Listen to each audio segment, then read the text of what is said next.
with brothers and sisters. And so preparation to me is a very, very important thing. Like I said, it's almost impossible for me to give something away that I don't have. And it is God's love that I'm giving away, not my love. Amen. It is God who anoints me and who prepares me and who touches my life.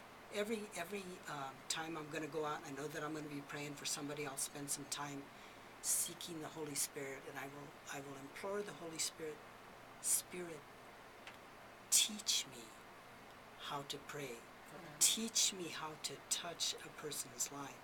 Teach me, show me, give me the words, give me the images to bring your love to my brothers and sisters who are here, obviously, because they're in need of that love, that healing love of God to make us all whole, whether it be physical, spiritual, psychological, emotional.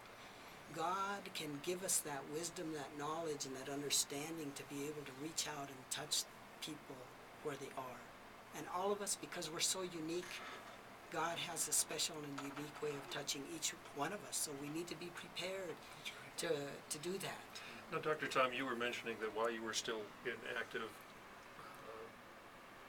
what's the word I'm looking for? You were a physician. Yeah, in active practice, yeah. Yes, in active practice.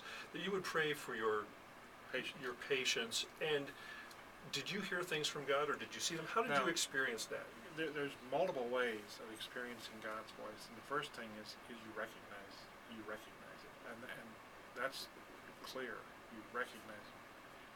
The first time I ever heard His voice was when somebody came before the baptism of the Holy Spirit. Somebody came and witnessed to me, and as he opened the Bible, I heard very clear, "Listen, this is what you've been looking for." It was apps, and he witnessed for 6 hours. You were ready for a You were pregnant. From 9 p.m. to 3 a.m. It was. He opened scriptures. Yes, I'd heard them. Yes, I read them and heard them, but not like then. This was grace filled.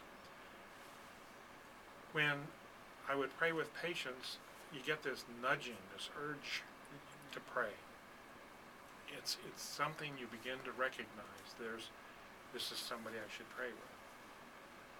And it may come quickly, but it's clear that you need to do it, and then you got to figure out how I'm going to approach it. But it's clear to do it.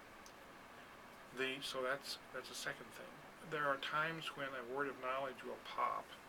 A friend of mine and I were the two couples of us were away from town, and he was a physician, and somebody called, and he does psychiatry.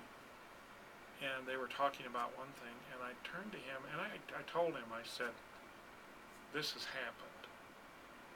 And it was something that had happened in the past. So you were talking about an event in his life? No, in the patient on the telephone's life. Okay. And I told him what happened. I said, "This has happened at least once, and check on that." I can't be absolutely sure, but I think it is. And he had never heard it, and in fact it had happened.